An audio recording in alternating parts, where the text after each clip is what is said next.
दोस्तों, क्या सच में स्वर्ग और नर्क होता है? और अगर होता है तो वहां क्या होता है? और क्या आप जानते हैं नर्क कैसा होता है और क्या होता है नर्क में?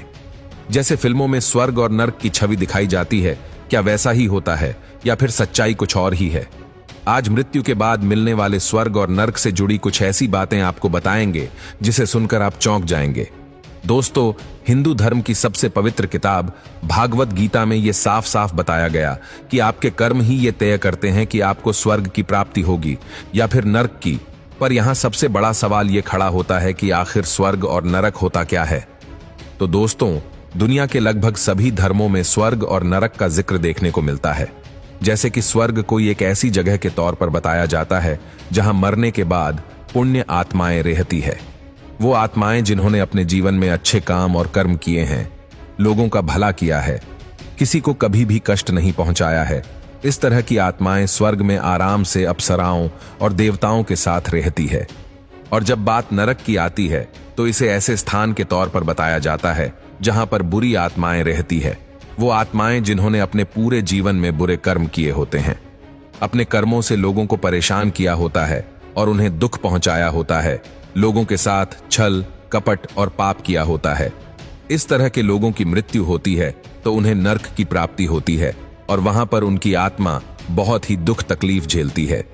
हिंदू धर्म के पुराणों और ग्रंथों के अनुसार किसी भी व्यक्ति की मृत्यु हो जाने के बाद यमदूत उसकी आत्मा को धरती से यमलोक ले जाते हैं और वहीं पर जाकर यमराज सभा बुलाते हैं, जिसमें उसके पाप पुण्य का हिसाब किताब किया जाता है कि उसने पुण्य ज्यादा किया या फिर पाप।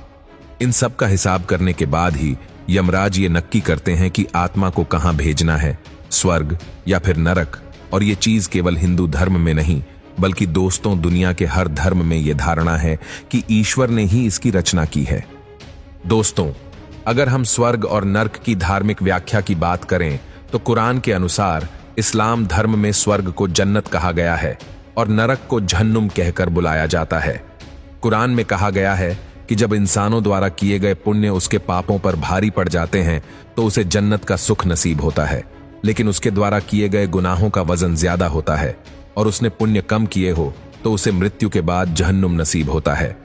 लेकिन दोस्तों, अगर हम बाइबल की बात करें तो ईसाई धर्म के अनुसार स्वर्ग वो जगह है जहां पर भगवान और फरिश्ते रहते हैं, जबकि नर्क में शैतान रहते हैं।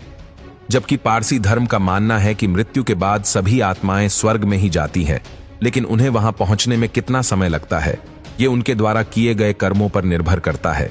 यानी कि अगर किसी इंसान ने अपने जीवन में ज्यादा पुण्य किए होते हैं तो उसकी आत्मा बहुत जल्दी स्वर्ग पहुंच जाती है और वहां की सुख सुविधाओं का आनंद उठाती है। लेकिन अगर किसी ने बुरे कर्म किए होते हैं तो उसकी आत्मा को बीच में बहुत सी ऐसी कठिनाइयों का सामना करना पड़ता है जो कोई भी आत्मा नहीं करना चाहती है। पर दोस्तों, अगर हम हिंदू धर्म की बात करें तो यहां पर सालों से स्वर्ग और नर्क के बारे में बताया जाता रहा है कि नर्क वो जगह नहीं है जहां आपको दर्द दिया जाता है, बल्कि हिंदू मान्यताओं के अनुसार इंसान का जीवन ही उसका नर्क है। क्योंकि हिंदू धर्म में संसार एक ऐसा शब्द है जो मनुष्य के जीवन मरण के चक्र को दर्शाता है। यदि मनुष्य पुण्य कर्म करता है तो उसे स्वर्ग यानी कि मोक्ष की प्राप्ति होगी, लेकिन यदि वो पापी बन जाएगा और पाप करेगा तो उसे संसार मिलेगा, जिसमें उसे कई सारी परेशानियां झेलनी पड़ेगी और वो अपने जीवन और मरण के जंजाल से कभी बाहर नहीं निकल पाएगा।